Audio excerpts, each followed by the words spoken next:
देखिए, रंजन गोगोई जी को राज्यसभा के मेंबर बने हुए काफी समय हो गया है। मार्च 2020 में इनको नरेंद्र मोदी जी की सरकार ने राज्यसभा में नॉमिनेट किया था।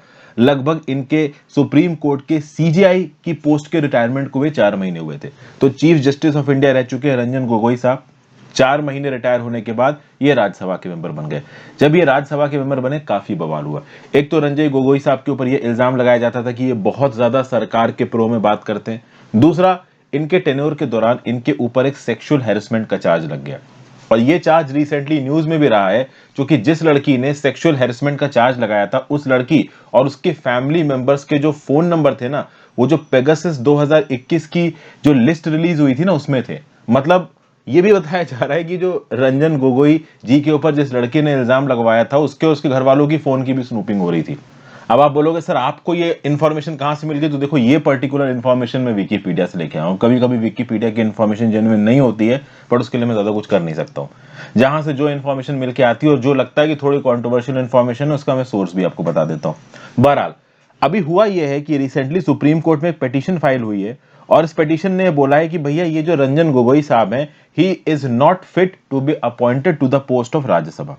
ओके, आर्टिकल 80 क्लॉज 3 के हिसाब से रंजन गोगोई साहब सेट नहीं बैठते हैं राज्यसभा का मेंबर बनने के लिए, ऐसा यहां पे इस पिटीशन ने बोला है। अब सबसे पहले समझते हैं कि इस पिटीशन को फाइल किसने किया है। तो लॉयर और सोशल वर्कर सतीश एस कांबिये जी ने फाइल किया। किसने फाइल किया ये हमारे लिए इंपॉर्टेंट नहीं है, कौन से बेसिस पे फाइल किया ये एग्जाम्स के पर्सपेक्टिव से और हमारी अंडरस्टैंडिंग के पर्सपेक्टिव से इंपॉर्टेंट हो जाता है। आर्टिकल 80 ऑफ द कॉन्स्टिट्यूशन की बात आपने सुनी होगी। ये देखिए आपके सामने लिखा हुआ है article 80 of the constitution. It has a provision for the nomination of 12 members to the upper house. Clause 3 of the article says that members to be nominated by the president shall consist of persons having special knowledge or practical experience in such matters as the following, namely literature, science, art and social service. तो literature में, science में, art में और social service में, तो इन fields में अगर किसी पर्टिकुलर पर्सन ने एक्सेल किया है तो उसको राज्यसभा का मेंबर बना दिया गया।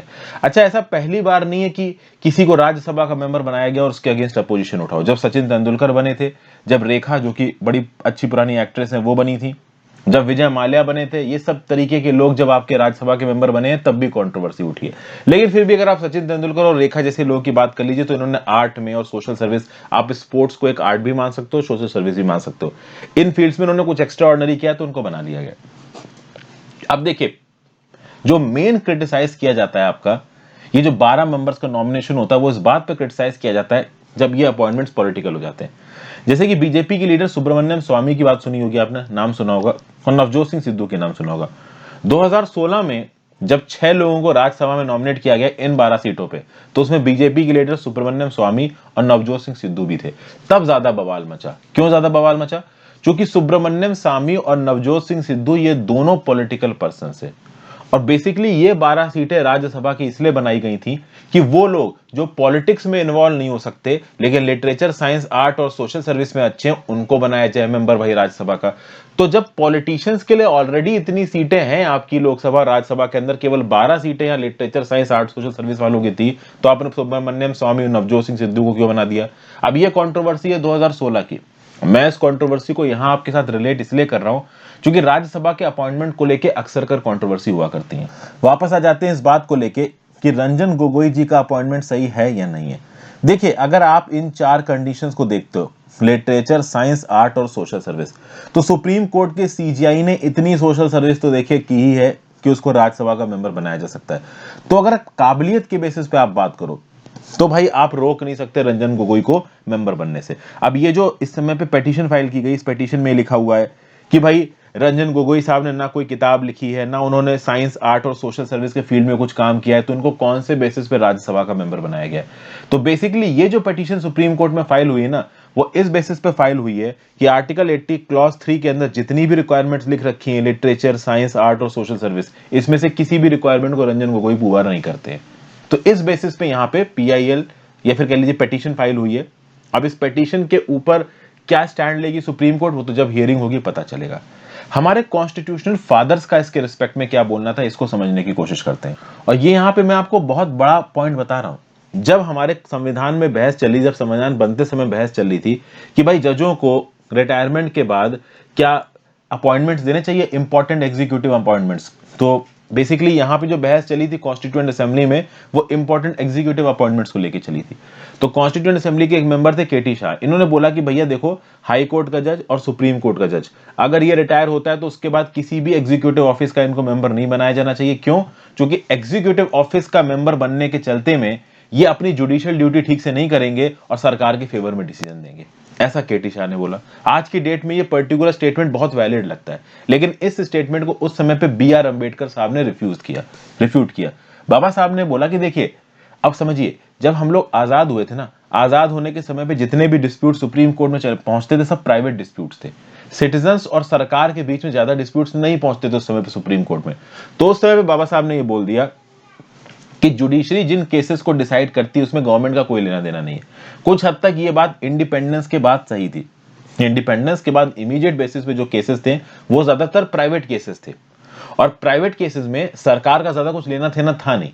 तो इस बेसिस पे बी आर अंबेडकर साहब ने बोल दिया कि एक जज सरकार के फेवर में डिसीजन ज्यादा दे नहीं पाएगा, ना अगेंस्ट में ज्यादा दे पाएगा। रीजन बीइंग कि सरकार ज्यादा इन्वॉल्व ही नहीं है जुडिशरी में। लेकिन आज की डेट में ये बात सही नहीं है। आज की डेट में तो भैया सबसे बड़ा, one of the largest litigants है भैया केंद्र सरकार और राज्य सरकार आपकी सुप्रीम कोर्ट में और हाई कोर्ट में। तो आज की डेट में केटी शाह जी की बात बिल्कुल सही बैठती है और बाबा साहब की बात बिल्कुल सही नहीं बैठती है। तो उस रिस्पेक्ट में यहां पे एक सवाल यह उठता है कि प्रेजेंट जो सुप्रीम कोर्ट के जजेस हैं, अगर वो प्रो गवर्नमेंट हो जाते हैं तो उनके रिटायरमेंट के बाद उनको कोई सेंसिटिव और इंपॉर्टेंट पोस्ट दी जा सकती है, जैसे रंजन गोगोई जी को दी गई है। ऐसा इल्जाम लगाया जा रहा है बहुत सारे एक्सपर्ट्स के द्वारा। हम अपनी एक सिविल सर्वेंट की न्यूट्रल एटीट्यूड को लेकर चलते हैं। तो कुल मिला के आप मुझे नीचे कमेंट बॉक्स में बताओ कि जो रंजन गोगोई साहब का अपॉइंटमेंट हुआ है, देखिए पर्सनली ये सुप्रीम कोर्ट के जज लगे तो मुझे लगता है कि अगर आप इनकी पर्सनल काबिलियत के बेसिस पे देखोगे कि इनको अपॉइंटमेंट मिलना चाहिए या नहीं मिलना चाहिए to be a member of Rajya Sabha, तो मेरे हिसाब से भाई देखिए, इनकी इतनी काबिलियत तो है, ये सीजीआई रह चुका है बंदा अगर सुप्रीम कोर्ट का, तो भाई देखिए वो आपका राज्यसभा का मेंबर तो बन ही सकता है। क्योंकि जब पॉलिटिकल अपॉइंटमेंट होते हैं राज्यसभा में तो एक से एक अनपढ़ बैठा दिए जाते हैं।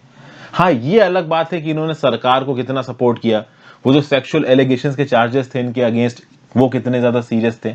सेक्सुअल एलिगेशन के चार्जेस जब इनके ऊपर लगाए गए थे ना, तो बोबड़े साहब ने कमिटी के थ्रू इंक्वायरी करवाई थी और इनको निर्दोष पाया था। बोबड़े साहब बाद में सीजीआई बने थे। तो उस समय पे ये बहुत सारे एक्सपर्ट्स ने बोला था, लीगल एक्सपर्ट्स ने, कि ये क्या तरीका है, इंटरनल इंक्वायरी करके छोड़ दिया जा रहा है सीजीआई को, ऐसे तो ना काम होता है। अच्छा, एक और ग्रेजुएट थी, उसने अपना जो यूनिवर्सिटी की डिग्री थी और कोई मेडल वगैरह था वो तक लेने से मना कर दिया था गोगोई साहब से। तो काफी कंट्रोवर्सी हुई थी उस समय पे इस बात को लेके। ठीक है, तो आप मुझे नीचे कमेंट बॉक्स में बताओ कि रंजन गोगोई साहब का जो नॉमिनेशन है टू द राज्यसभा वो सही है कि नहीं है। देखिए ऑलरेडी ये नॉमिनेटेड है और मार्च 2020 से राज्यसभा के मेंबर है। वो तो पिटीशन इनके नॉमिनेशन के बाद भी पड़ी थी और अभी भी पड़ रही है।